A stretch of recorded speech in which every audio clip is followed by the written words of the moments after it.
Then the entire council took Jesus to Pilate, the Roman governor. They began to state their case. "This man has been leading our people astray by telling them not to pay their taxes to the Roman government, and by claiming he is the Messiah, a king." So Pilate asked him, "Are you the king of the Jews?" Jesus replied, "You have said it." Pilate turned to the leading priests and to the crowd and said, "I find nothing wrong with this man."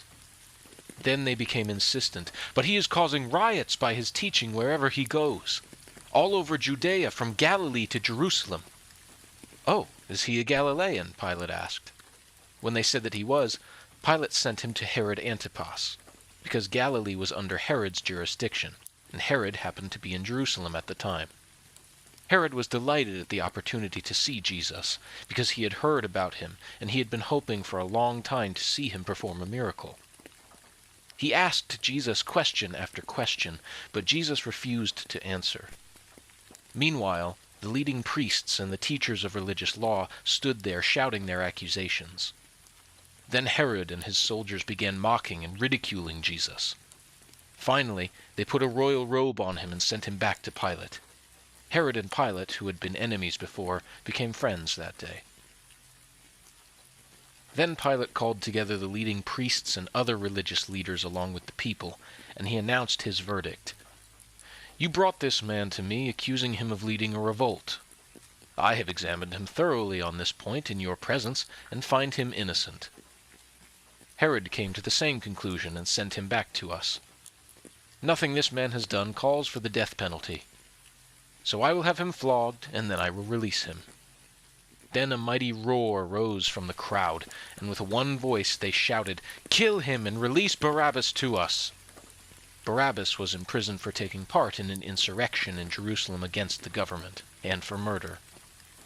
Pilate argued with them because he wanted to release Jesus, but they kept shouting, "Crucify him! Crucify him!"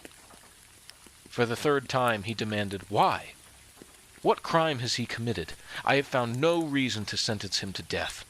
So I will have him flogged, and then I will release him."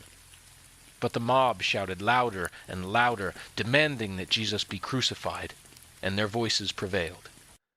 So Pilate sentenced Jesus to die as they demanded. As they had requested, he released Barabbas, the man in prison for insurrection and murder, but he turned Jesus over to them to do with as they wished. As they led Jesus away, a man named Simon, who was from Cyrene, happened to be coming in from the countryside. The soldiers seized him and put the cross on him and made him carry it behind Jesus. A large crowd trailed behind, including many grief-stricken women. But Jesus turned and said to them, "Daughters of Jerusalem, don't weep for me, but weep for yourselves and for your children. For the days are coming when they will say, 'Fortunate indeed are the women who are childless, the wombs that have not borne a child, and the breasts that have never nursed.' People will beg the mountains, 'Fall on us,' and plead with the hills, 'Bury us.' For if these things are done when the tree is green, what will happen when it is dry?" 2 others, both criminals, were led out to be executed with him. When they came to a place called the Skull, they nailed him to the cross, and the criminals were also crucified, one on his right and one on his left. Jesus said, "Father, forgive them, for they don't know what they are doing." And the soldiers gambled for his clothes by throwing dice. The crowd watched, and the leaders scoffed. "He saved others," they said. "Let him save himself if he is really God's Messiah, the chosen one." The soldiers mocked him too by offering him a drink of sour wine. They called out to him, "If you are the king of the Jews, save yourself." A sign was fastened above him with these words, "This is the King of the Jews." One of the criminals hanging beside him scoffed, "So you're the Messiah, are you? Prove it by saving yourself, and us too while you're at it." But the other criminal protested, "Don't you fear God even when you have been sentenced to die? We deserve to die for our crimes, but this man hasn't done anything wrong." Then he said, "Jesus, remember me when you come into your kingdom." And Jesus replied, I assure you, today you will be with me in paradise. By this time it was about noon, and darkness fell across the whole land until 3 o'clock.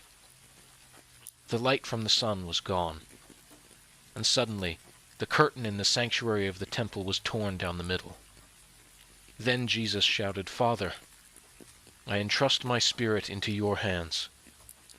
And with those words, he breathed his last. When the Roman officer overseeing the execution saw what had happened, he worshipped God and said, Surely this man was innocent. And when all the crowd that came to see the crucifixion saw what had happened, they went home in deep sorrow. But Jesus' friends, including the women who had followed him from Galilee, stood at a distance watching. Now there was a good and righteous man named Joseph. He was a member of the Jewish High Council, but he had not agreed with the decision and actions of the other religious leaders.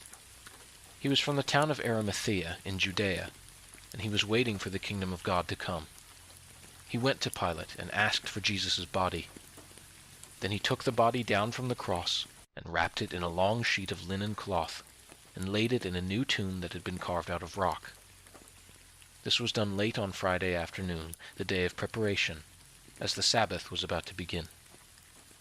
As his body was taken away, the women from Galilee followed and saw the tomb where his body was placed. Then they went home and prepared spices and ointments to anoint his body. But by the time they were finished, the Sabbath had begun. So they rested, as required by the law.